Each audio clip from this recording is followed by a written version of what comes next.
Hi guys, welcome. This is again the third episode, part B. Actually, when I was thinking about this third part, so we have to cover all these things before we move to next. We need to understand the models, routes, controllers, and views before we move on to authentication. I think it's better to move this way. So let's go ahead and understand what are the models. Let's go to our project in PHP. Let's minimize this. Okay, this is our project from before. If you haven't set up this project, you can just go to previous episode and check the other episode. If you have already checked the, let's go ahead and start. Okay, so we created our employee table here, but we don't know how to access the table. We don't know how to insert data into the table. We don't know how to retrieve the data from the table. So let's go ahead and let's try to do that. So to get the data or save the data from the table, we need actually a model. So as you already know, Laravel is an MVC framework, so model view controller framework. So models are the way to interact with the database. Views are your presentation layer, and controllers are the layers that actually contain the business logic and that actually render the views, that actually get the data from the models and pass this data to the views, and views are being then rendered for the user. So yeah, let's try to create our first model for the employees.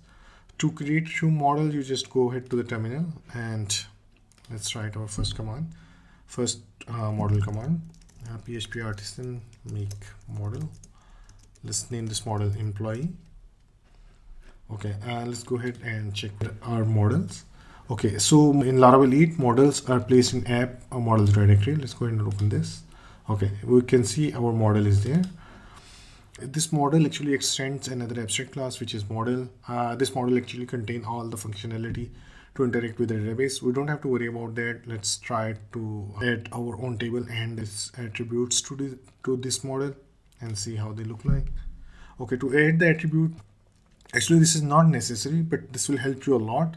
Once you add the attribute in the employee class, you will be able to access in your code. PHP will provide intelligence for this, so it's always a good practice to add your attribute with your class. So it's also readable for other developers as well. Let's go ahead and do that.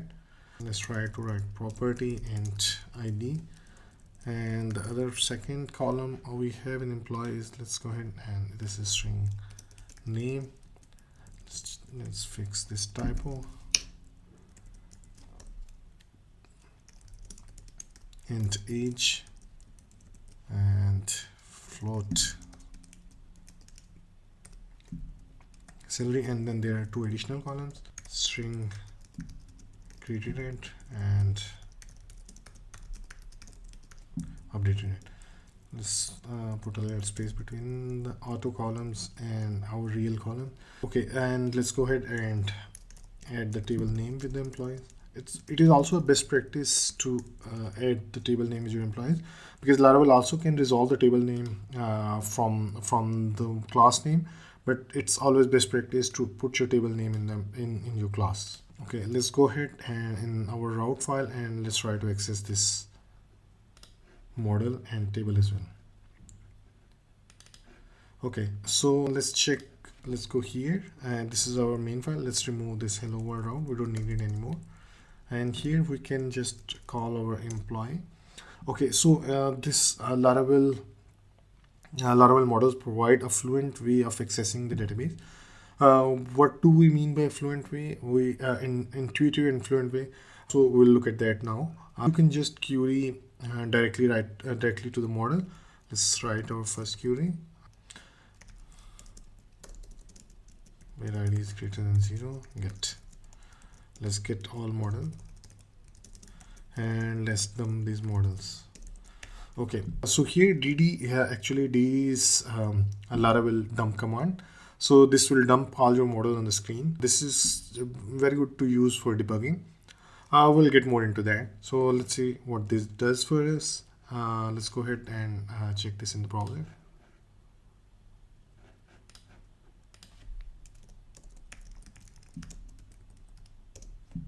Okay, since there is no record in the database in this table, so we got an empty collection. Let's go ahead and add some record to this table.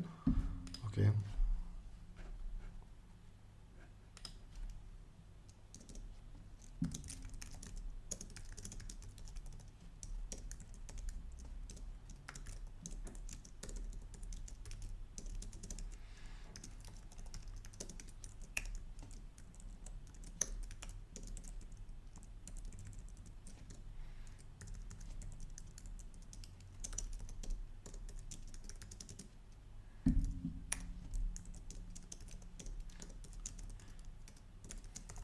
Okay, to save your model to the database, this is pretty much it. You just create your model, you just set the attributes and you press save.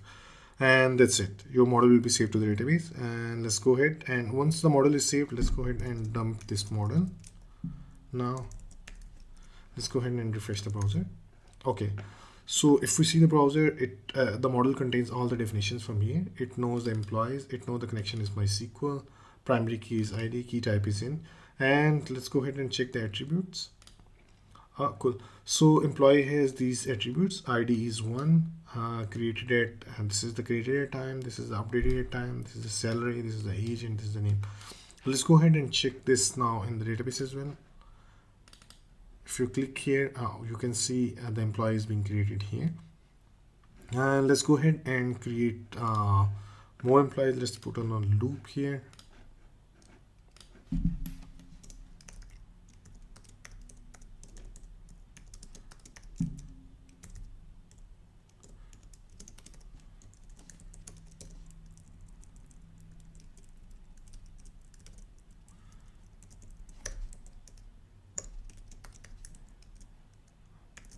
And that's it. And let's make this salary random, and let's make this age random as well, 30 to 50. Let's hit save, and I think that's it. And here instead of getting this, let's put a count to see like we have our employees created for this. To get the count from a model, you just simply write count, and let's see.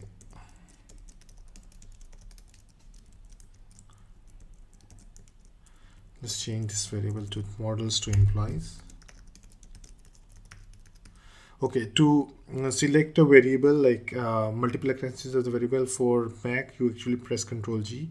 I think this is the same for the Windows, but if it isn't, you can actually check this in the PHP Storm wiki.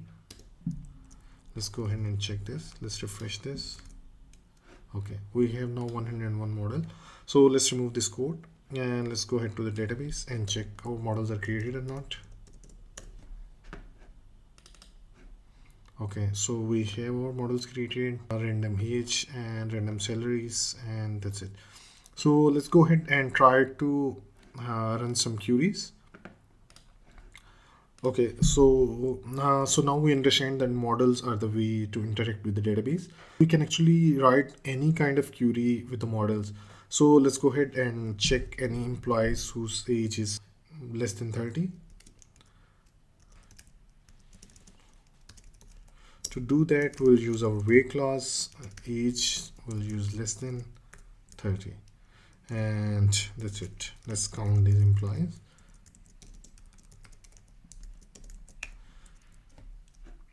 And let's refresh it.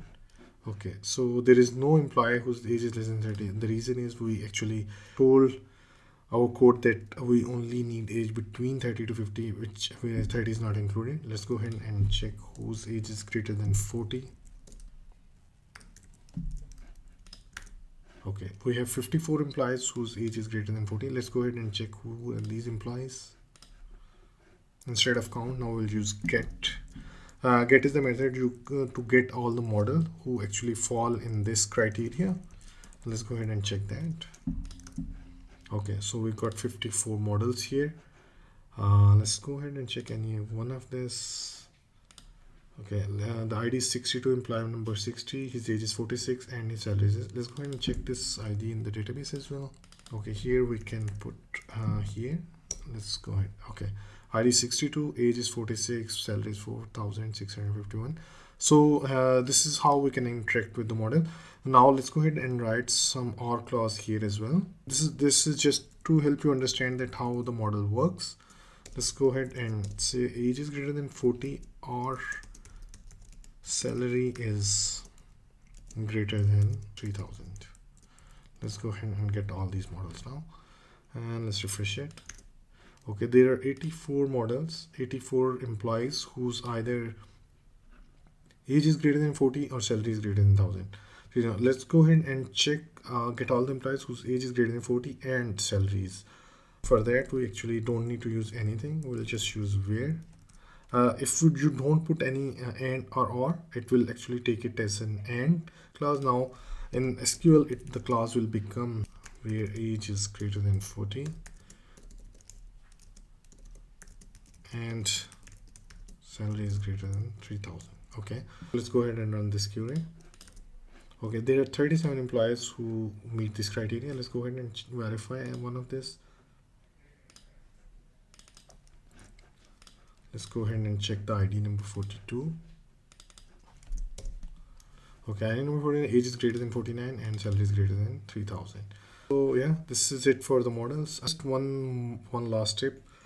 So to understand or to get what is the query that is running behind this, so what we can do is remove this.